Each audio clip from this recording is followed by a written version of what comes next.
Have you ever wondered what it would be like to be a part of a championship team? Of a team that does something so amazing and so great that it literally changes the world?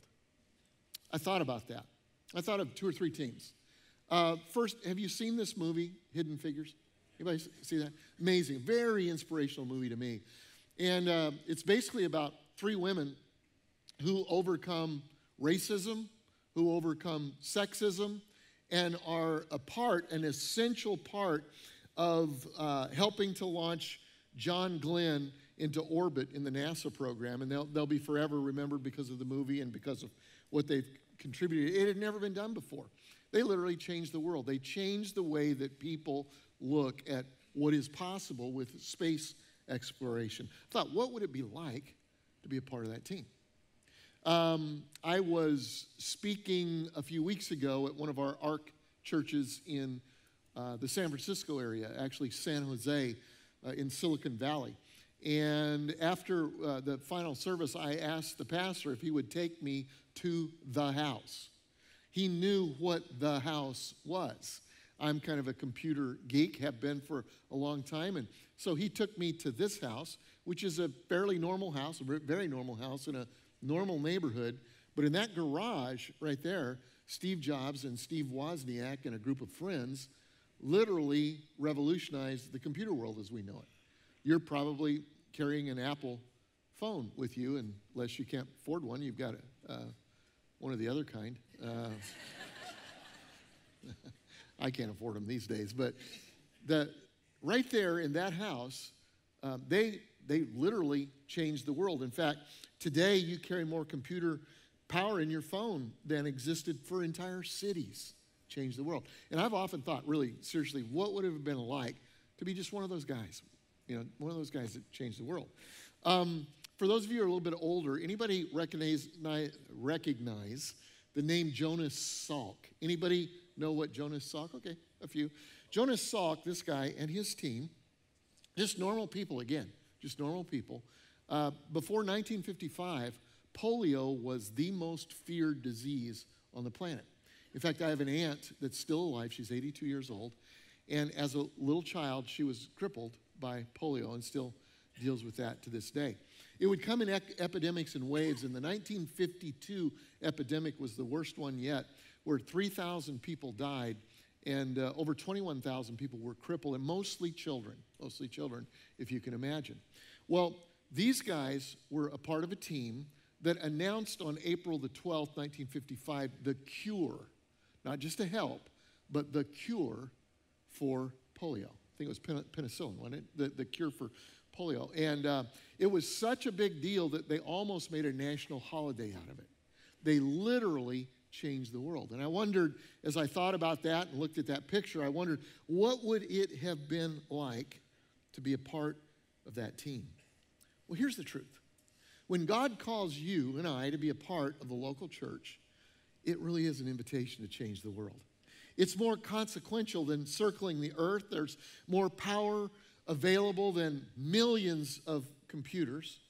There's a greater ability to cure what ails people than a vaccine for polio. It's a place where lives are changed. How many of you have had your life changed in a local church? How many of you would say, my life was changed in a local church? Yeah, it's amazing.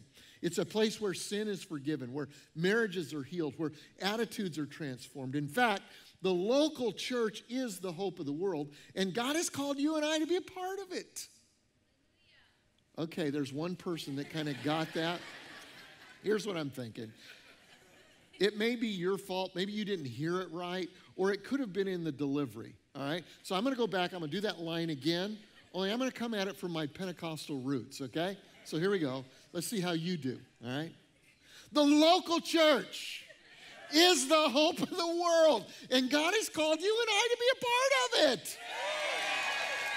There we go. Yeah. You should have heard him at the campuses right there. Just blew the lid off the place.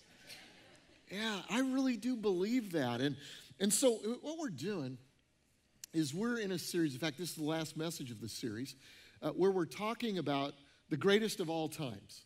And don't you appreciate the goat facts during when you first came in? I didn't know goats fell over and looked like that, but I guess they do. But we're talking about greatest of all times. And I want to talk about the church as being the greatest of all times. And I want to talk about the fact that God has called you and I to greatness. He really has. Everybody in here, everybody listening to my voice has been called to a level of greatness that I don't even know the limits or the edges to it. And so what I want to do is we're going to look at an Old Testament hero who was the greatest of all times. He's one of the greatest leaders that ever lived. We're going to look at his life. We're going to make some statements about his life, 3 statements. And then at the end, I want to give you 3 challenges. Does that sound fair? All right, so let's buckle up and let's get after it. God has called you and I to greatness. Here's the first thing that I know, is that God's call on your life usually involves an invitation to do something that you think you are incapable of. God's call on your life almost always usually involves an invitation from God to do something that you think that you are incapable of. We're going to take a look at Moses, okay? Here's what we know about Moses in the Old Testament. Great leader, humble leader. But there was a point where God called him to lead people, and he didn't see himself as a viable candidate. And truthfully, it would be easy to not see him as a viable candidate. Moses, as you know, just to review a little bit, he was a Jewish kid that through a series of circumstances was raised by the most powerful man on the planet at the time, Pharaoh of Egypt. And he was raised for leadership. He was groomed to be a leader in Egypt. And at about 40 years old, he decided to go see the world, kind of see how his people were being treated. And, it's hard to see what goes on in an ivory tower sometimes. And so he gets out and he sees that they're under Egyptian oppression. They're being abused by Egyptian people.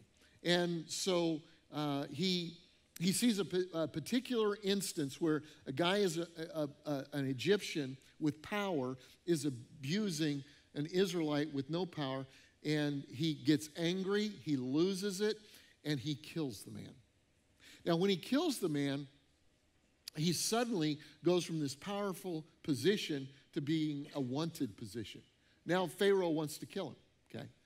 He thinks that perhaps he'll get some grace from the Jewish people because he's helping an Israelite here, but the Jewish people now don't trust him. They say, if you did that to him today, would you do it to us tomorrow?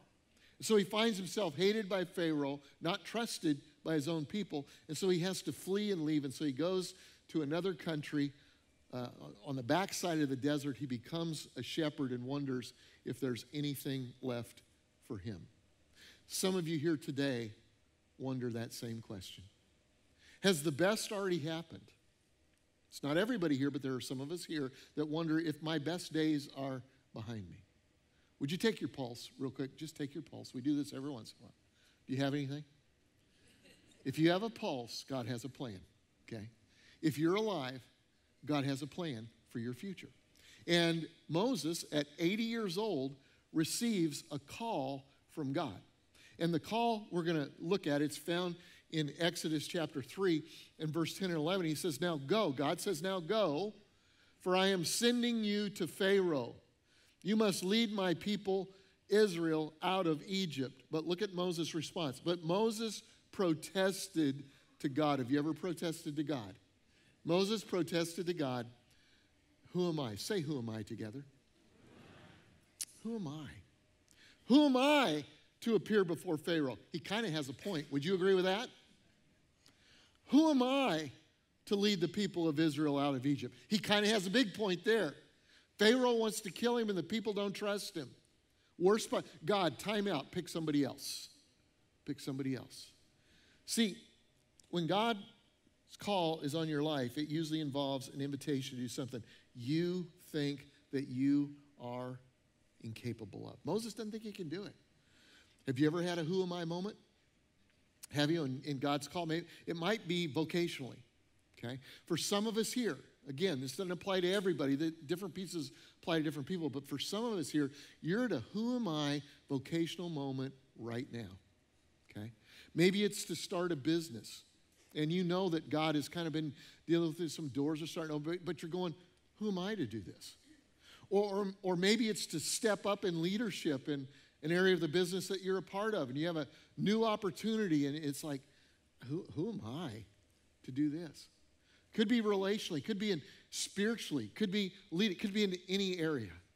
Who am I? I remember a lot of who am I moments in my life. I remember a call to preach. Most of you know I didn't aspire to do this as a kid. People ask me, did you always want to be a preacher? And no, I, as a matter of fact, didn't. But there was a unique situation, circumstance in my life where I sensed a call of God on my life to preach. The problem was I felt like I just didn't live up to the models that I saw. I grew up in a little Pentecostal church. My dad was a great preacher, lives with us now. I love being able to honor him in that way. But I mean, he can preach heaven down. You know how I did just for a minute there, kind of? He does that all the time. And it's like you would be just jumping up going, yeah, that's right. And I'm not like that.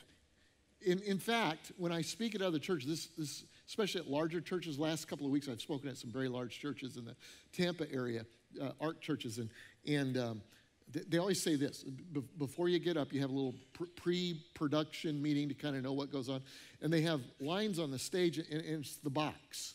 And I know what the box is, and the production manager will come down and say, here's the line. We need you to stay inside of this line right here, and here's the other line over here. We need you to stay inside of this line. Why? Because the lights are there, the camera for campuses. In fact, the one that I was at just last weekend had a lockdown camera where they said if you get outside of this line, that the campuses won't even see you. You know what my number one temptation was?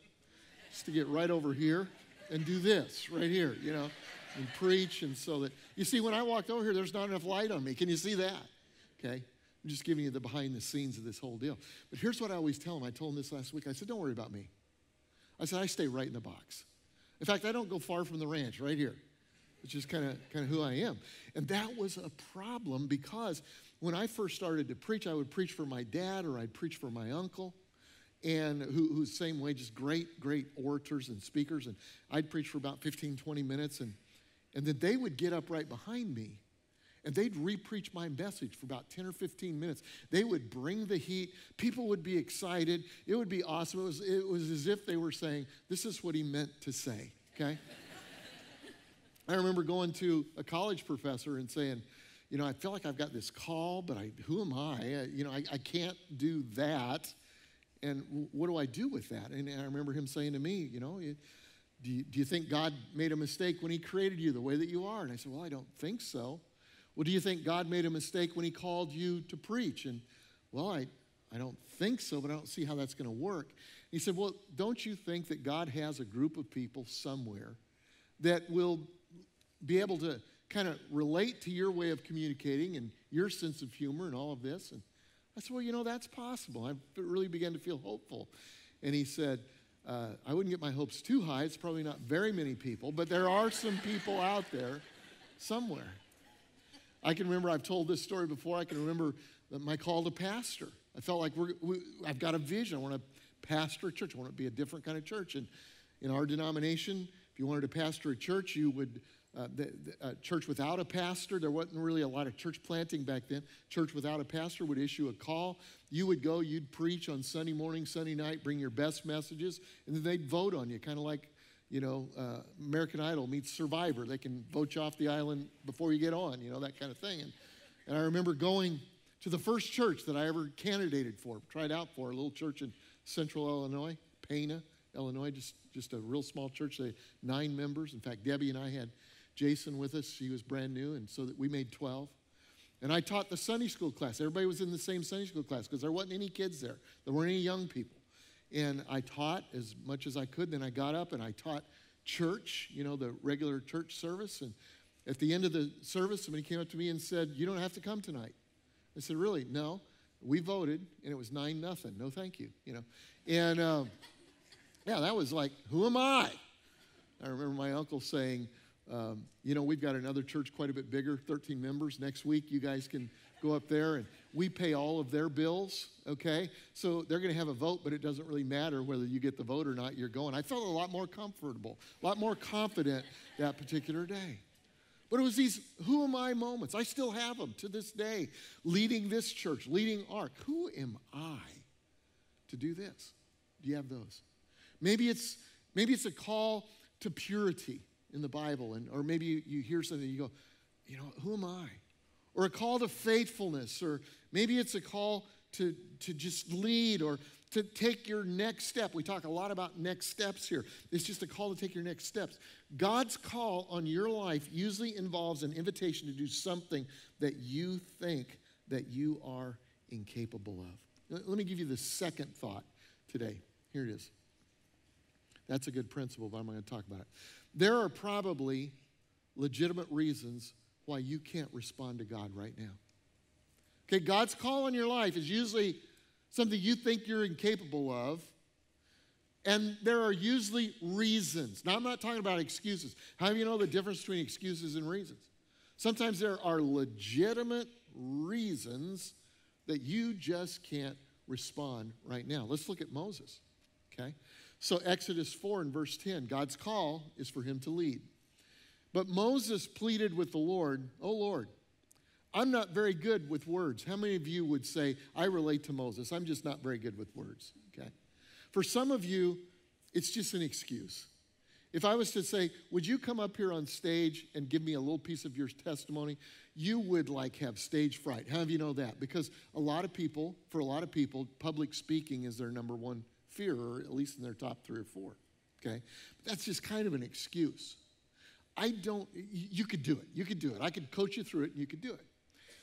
Moses, on the other hand, he says, I'm not very good with words. I never have been, and I'm not now, even though you have spoken to me. I get tongue-tied, and my words get tangled. Here's what a lot of theologians that study this believe, that this wasn't an excuse for Moses. He had a speech impediment. He could not speak. He couldn't get his thoughts together.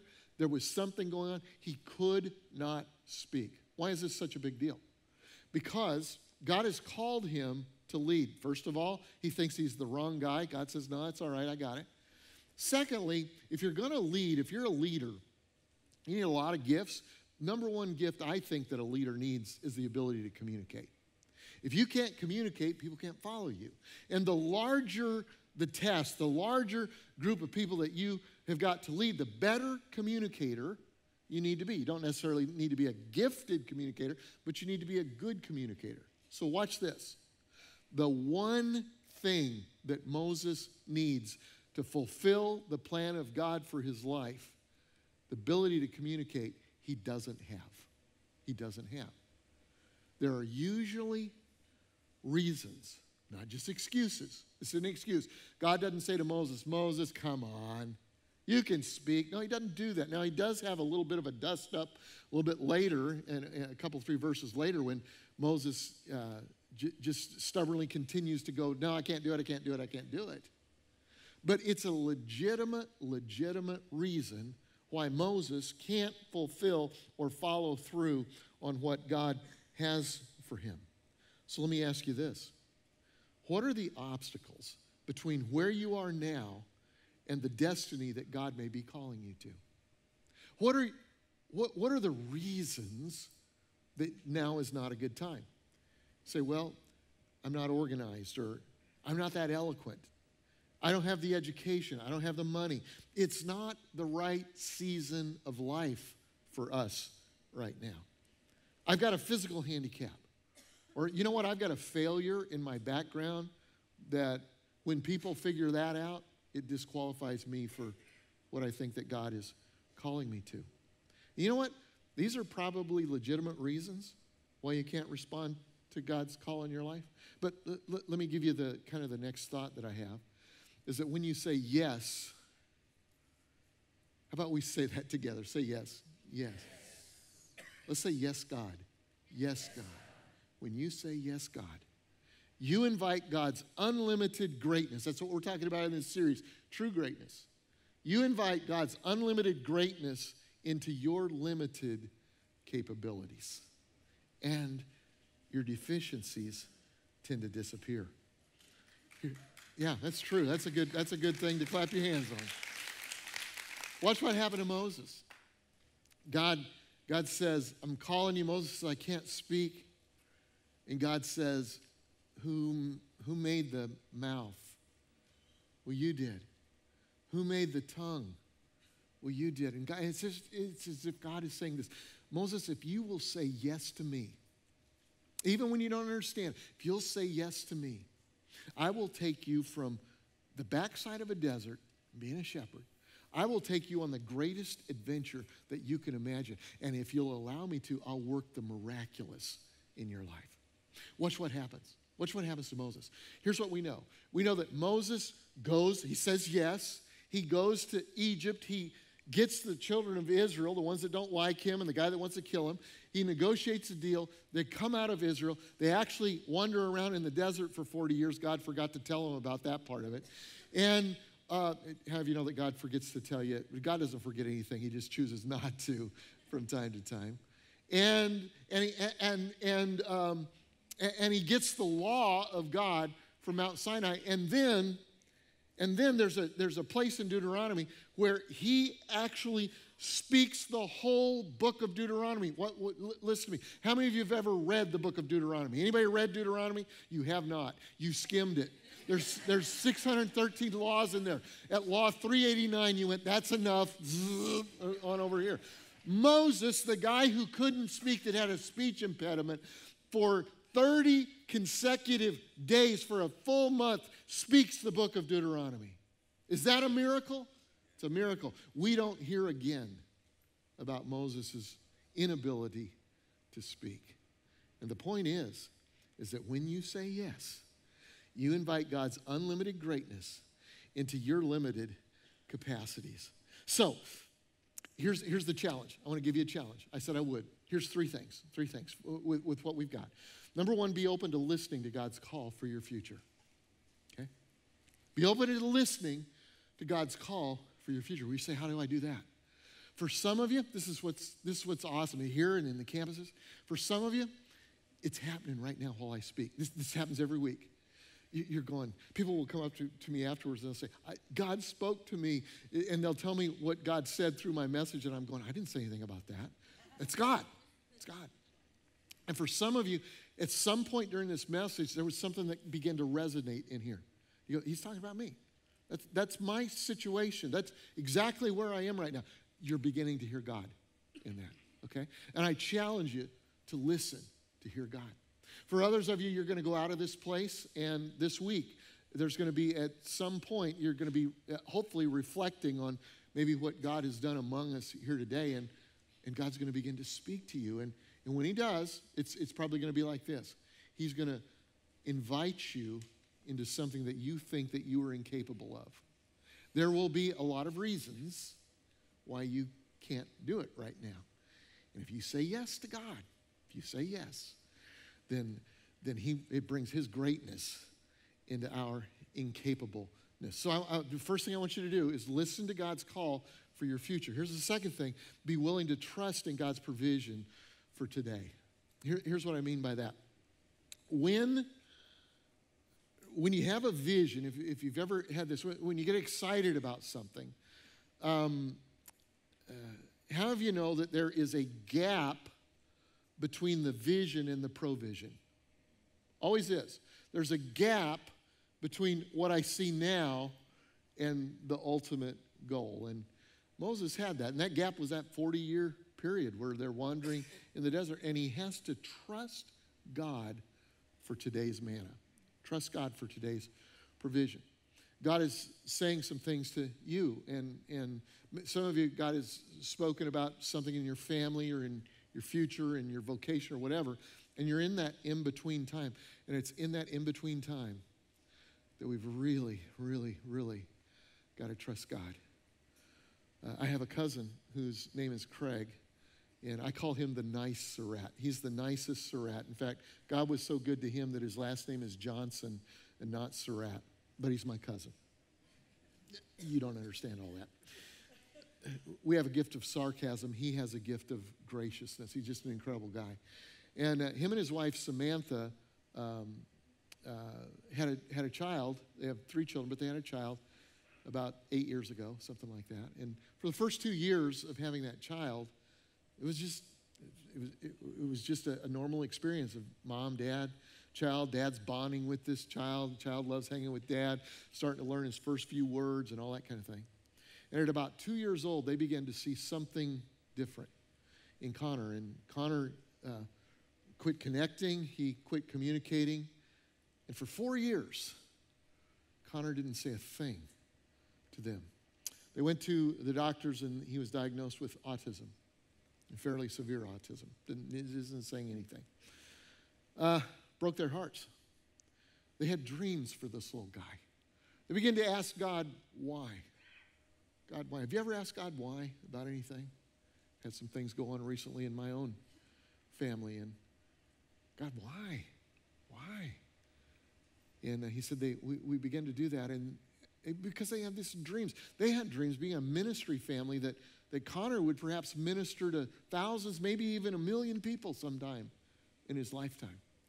They serve on staff at a church called Lakewood Church in Houston, Texas, and their pastor is this guy named Joel Osteen. I don't know if anybody ever heard of him. And Joel inspires great dreams, and Craig is over all their ministries there at their church. The small groups and children and students and all that. He's over all that stuff, kind of like an executive pastor. And Joel and his family were so gracious and kind. They paid for little Connor to have the best treatment and the best education and all of that. But Craig said, when it turned for us is when we went from why to why not. We're in an in-between time. We still love our child more than we ever could. God, why can you not? Why not use Connor in a great way? Well, one day Craig came home from work, and Samantha was putting Connor to bed. Let me let Craig tell the story. Go ahead and roll a little bit of video on that.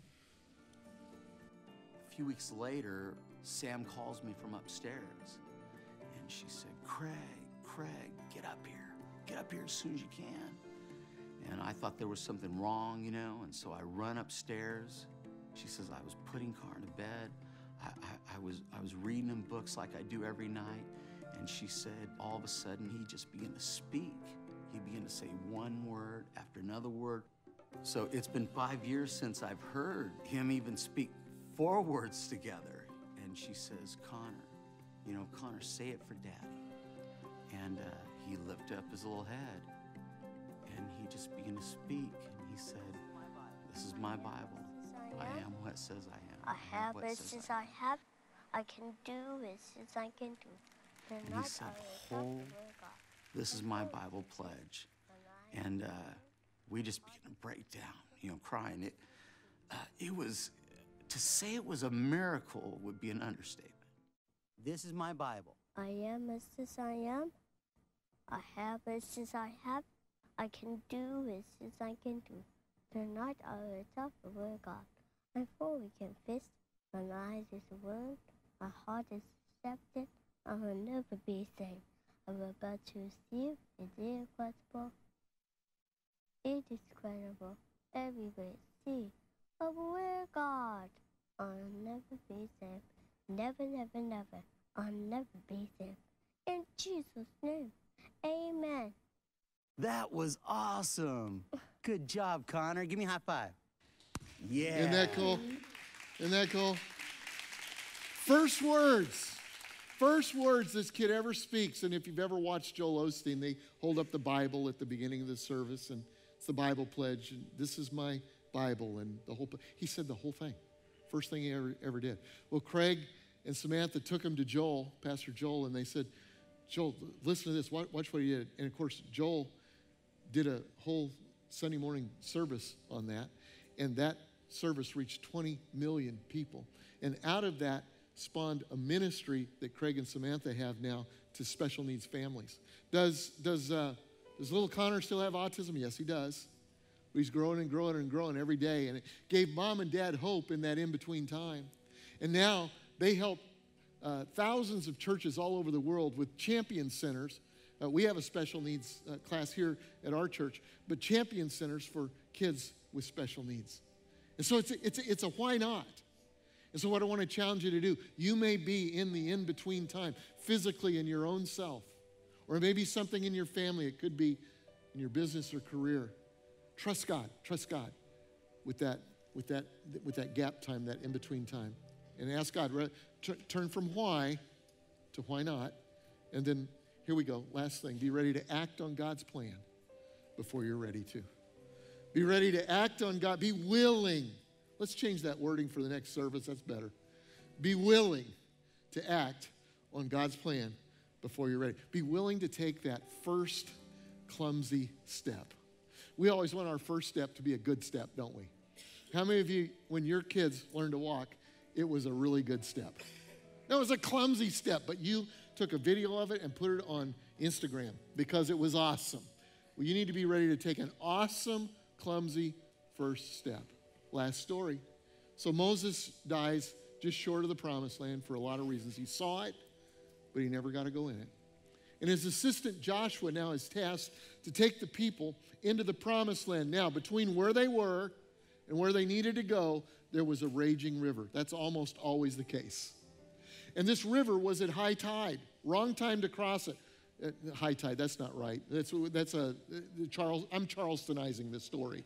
It was at flood tide. Flood tide. Wrong time of the year. There's a principle there. It's almost always the wrong time from our perspective to step out into what God wants us to do. God could have done it any other time, but he did it at flood tide. And so he's talking to Joshua about that. Joshua's giving him his concerns. And finally he says, no, we're going to do it now. And Joshua kind of probably said, I know this story. I was there the last time. You get a stick, you hit the water, it parts, and then you go over. It's like God's saying to him, I can do it that way, but I've got a fresh plan for you. Here's how I normally work. Here's what I want to happen. I want you to take the worship team, the one with the skinny jeans and tattoos, and I want them to go first. And somewhere between the edge of the water and the middle out there, I'm going to show up. I don't like that. I do like the fact that it was the worship team, not the pastors. But I don't like God to show up along the way. I want God to show up first. Do the miracle and I'll walk in. You understand what I'm saying? Give me the chill bumps. Let me feel something. Can I tell you this in your Christian life? As you respond to God, you almost never feel chill bumps at first. A lot of times you don't feel anything, nothing. But if you take that first step, God shows up along the way. And he wants to do that for some of you today. Here's what I'd like to do. Well, before I pray for you, I got a couple of possible steps that maybe he wants you to, actions that you can take. Commit to go all in with Jesus.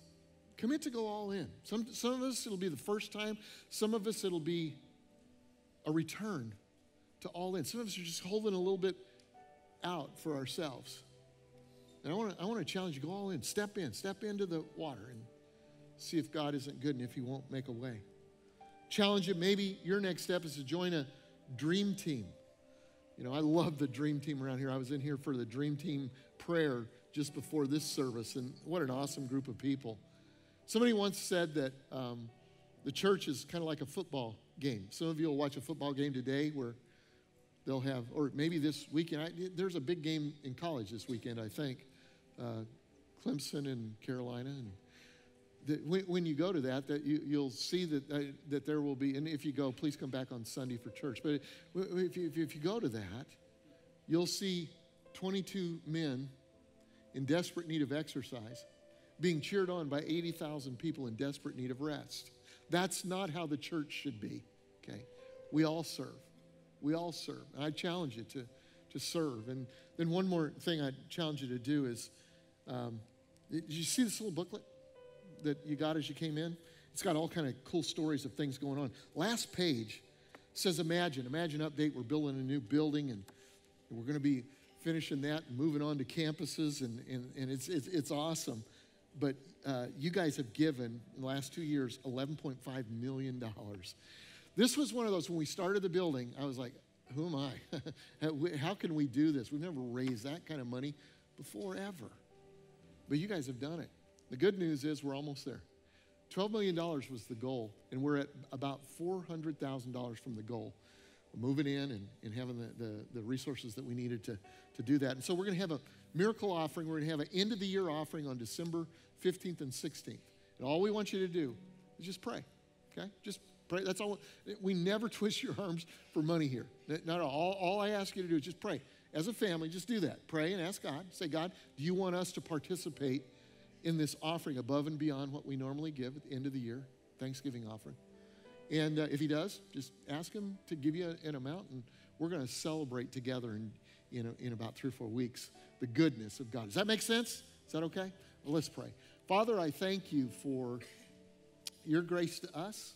I thank you for this wonderful group of people here and on the internet, campuses, just all over the world. So grateful for this opportunity to be able to share the good news of the kingdom. God, I know that you have a plan for every one of us. And I know that your plan usually invites us to things that we think we're incapable of. There are always reasons why we can't do it.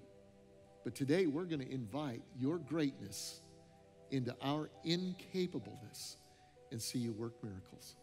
So I pray that your kingdom would come and your will would be done. In Jesus' name we pray. Amen. Amen.